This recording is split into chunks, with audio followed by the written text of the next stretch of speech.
तलाक। हर दिन बढ़ते जा रहे तलाक के केसेस को ध्यान में रखते हुए कोर्ट के आदेश अनुसार एक काउंसलर ने 20 कपल्स को एक सामूहिक मीटिंग में बुलाया।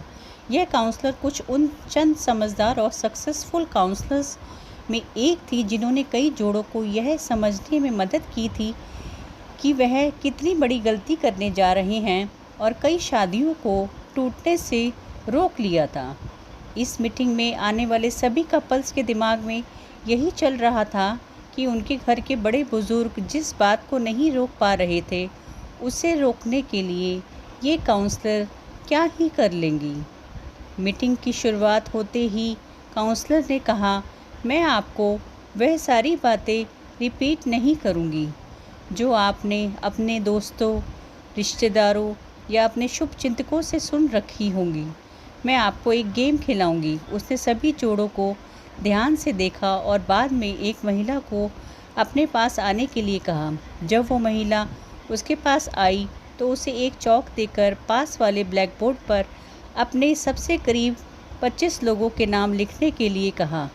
महिला ने सबसे पहले अपने बेटे का, फिर माँ बाप का, बाद में रिश्तेदारों, दोस्तों और सहकर्मियों के नाम को लिखने के बाद 25वां नाम अपने पति का लिखा। अपना नाम जब सबके बाद लिखा तो उसका महिला के पति को तो खुद भी वहाँ हाजिर था बहुत बुरा लगा। मन ही मन सोचने लगा कि अच्छा हुआ मैं इसे तलाक देने जा रहा हूँ, मेरा फैसला गलत नहीं है। काउंसलर ने फिर से एक बार उस महिला को 10 और नाम मिटाने के लिए कहा। इस बार महिला काफ़ी सोच में पड़ गई। 3-4 मिनट सोचने के बाद उसने अपने बाकी बचे दोस्त और रिश्तेदारों के नाम हटा दिए। अब केवल 5 नाम बच गए थे, जिसमें उसके माँ बाप और 2 बच्चों के नाम के साथ उसके पति का नाम भी था। हर कोई यह देखकर हैरान था कि सबसे आखिरी में अपने पति का नाम लिखने के बाद भी उस महिला ने दोनों बार जब 10-10 नामों को मिटाने के लिए कहा गया तो उसमें अपने पति के नाम को नहीं मिटाया। काउंसलर ने जब उस महिला की तरफ देखा और बोली, आपको 2 नाम और मिटाने होंगे। महिला अब दुविधा में थी। वह काउंसलर की तरफ से ऐसे देख रही थी जैसे कह रही हो कि मेरे साथ ऐसा जुल्म मत करो।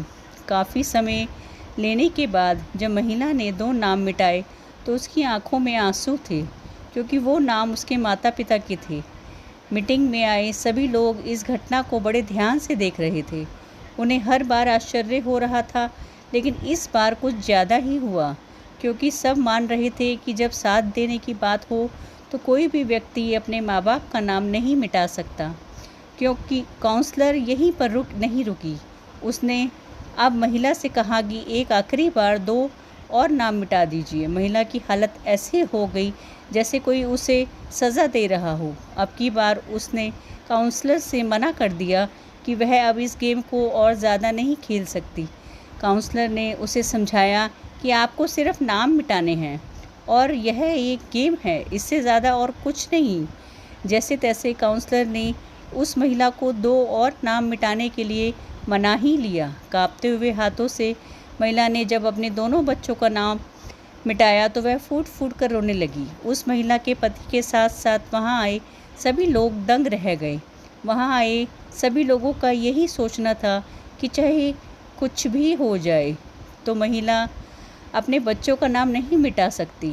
काउंसलर ने उस महिला को अपनी जगह पर जाकर बैठने के लिए कहा। काउंसलर ने वहां आए सभी जोड़ों की तरफ ध्यान से देखा। उतने ही दुखी थे जितनी कि वे महिला थी। काउंसलर ने उन सभी से पूछा कि महिला ने ऐसा क्यों किया। कोई भी उस सवाल का जवाब नहीं दे नहीं पा रहा था या देना नहीं चाहता था। अंत में काउंसलर ने उसी महिला को खड़े होने के लिए कहा और उसी से ऐसा करने का कारण पूछा। महिला बोली, चाहे अभी मेरे पति और मेरे पति के बीच में कुछ प्रॉब्लम चल रही है, लेकिन जब साथ देने की बारी आती थी तब वह हमेशा मेरे साथ खड़े रहते थे। मेरे माँ बाप बूढ़े हो चुके हैं और वो कितने दिन मेरे साथ रहेंगे मैं नहीं जानती। मेरे बच्चे बड़े होने के बाद हमेशा मेरे साथ रहेंगे इसकी भी कोई गारंटी नहीं है। लेकिन हमारे बीच इतना कुछ होने के बाद भी मेरे पति ने मुझसे कहा है कि वह अलग होने के बाद भी जब भी ज़रूरत होगी तब मेरा साथ देंगे। महिला बोली, हम पता नहीं क्यों तलाक तक पहुंच गए। आज इस गेम को खेलते हुए मुझे रियलाइज़ हुआ कि हम दोनों के बीच ऐसी कोई बड़ी समस्या हुई ही नहीं है। वह तो बस हम दोनों गुस्सा में थे और कोई भी झुकना नहीं चाहता था, इसलिए मैंने सब का नाम मिटा दिया, लेकिन अपने पति का नहीं मिटाया। महिला की बातें सुन उनका पति भी खड़ा हो गया और गया और अपनी पत्नी को गले से लगा लिया और बोला, मुझे माफ़ कर दो, मैं भी तुम्हें कभी तलाक देना ही नहीं चाहता था। जैसे मैंने तुम्हारा साथ दिया वैसे ही तो तुमने भी मुझे जीवन के हर कदम पर सपोर्ट किया। मैं तुमसे फिर से एक वादा करता हूँ कि मरते दम तक तुम्हारा साथ दूंगा। काउंसलर ने अपने काम कर दिया था। उसने वहाँ पर आए हर एक जोड़े को यह सोचने के लिए मजबूर कर दिया था कि जो वह करने जा रही हैं कहीं वह अपने झूठे अहंकार और गुस्से की वजह से तो नहीं है, कहीं वह अपने साथी के साथ कोई अन्याय तो नहीं कर रहे हैं। प्लीज़ आपको ये कहानी पसंद आई हो तो प्लीज़ मेरे चैनल को सब्सक्राइब और लाइक कीजिए। Thank you so much.